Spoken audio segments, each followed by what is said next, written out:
Steve Cabot here with Interactive Security Solutions, here to help you with some tips and tricks on how to buy a camera system. We see a lot of people buying camera systems from a box store or off the internet. They get it home, they figure out this is a lot more work to install it than what we thought it would be, and that camera system sits in a box for several months or even a year or more, and then they'll finally call us and see if we can help them install it. There's some things you want to look for in camera systems. The type of camera system that I like is the DVR, the recorder camera system. You have a recorder in your house. There's another type of camera system that you can have that stores in the cloud. The ones that store in the cloud, they may say wireless. Heads up, wireless does not mean you don't have to run any wires. It means that the communications is wireless. You still have to run a power wire to the camera. There are some camera systems out there that have batteries, but now you've got to climb up on a ladder and you've got to change those batteries out. And on some of them, you have to change the batteries every 6 months, and people end up throwing those in the trash. So if you want to save some money, do it right the first time instead of calling us in 6 months or a year or 2 years later and coming out and fix your problems and putting in all new stuff that's going to work for you. So the cameras that you got with the DVRs we're going to talk about is you basically got dome cameras and bullet cameras. I typically like the domes or the turret cameras a little bit better that way. But what I want to show you first, when you're shopping for camera systems, when you buy cameras in the box store or on the internet, you're going to get something like this. These are pre-made cables, okay? This is an HD TVI system, which is analog. There is another type of system that uses an Ethernet cord, looks like a big phone jack that you plug in. These are called IP cameras. They're great, but for the normal user, I wouldn't recommend these, because one thing about IP cameras is sometimes you're stuck with that particular cameras with the manufacturer's recorder. You can't swap them out. Whereas in the HD TVI cameras, the ones that use these type of coaxial cables, you can use any camera with any recorder, as long as the recorder will handle that quality of camera. But these pre-made cables, don't let anybody put these in for you. They're only good up to about 100 feet. The good RG59 cables that we would use, this is it. These are good up to 1,500 feet. You can see the difference in the quality.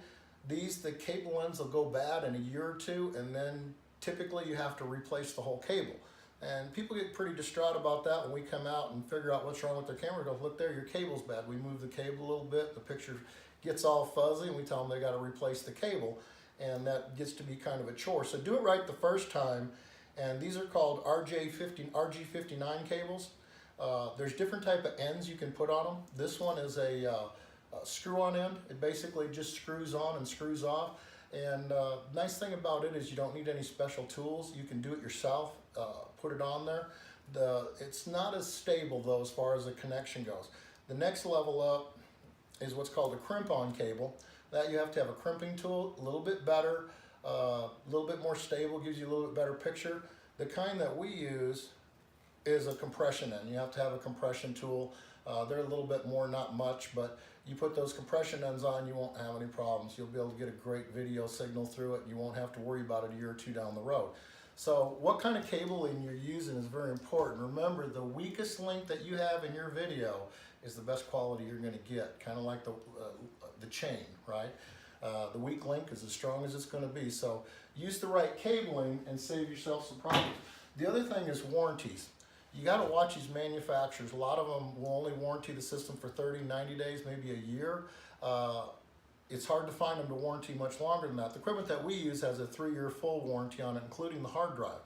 But the biggest thing you want to look at is tech support. If the manufacturer of the camera system that you're buying doesn't have quality tech support for as long as you own that camera system, you better just back up, because if you don't have tech support and something goes wrong down the road, you're going to have to pay somebody like us to come out and try and figure it out. And unfortunately, we're going to have to read their manuals and search them on the internet maybe to figure out what's going on with that particular manufacturer. The equipment that we use has lifetime tech support. You can call them up. They're based out of Dallas. They hardly have hold times, maybe just a couple minutes. And you're talking to somebody that knows what they're doing, not somebody that's reading out of a book from another country. So tech support, the cables, And always look at what you got to do to install it. Don't get stuck with buying a system, leaving it in a box, because usually after 30 days, there's no returns on a lot of those. So if you're going to get a camera system, you better be prepared to install it right away so that you know if you need to send that back or you need to call for help. Anyway, I hope this helped you a little bit buying camera systems. Give us a call. We go anywhere in Arkansas. Again, Steve Cabot with Interactive Security Solutions. Hey, thanks a lot and have a great day.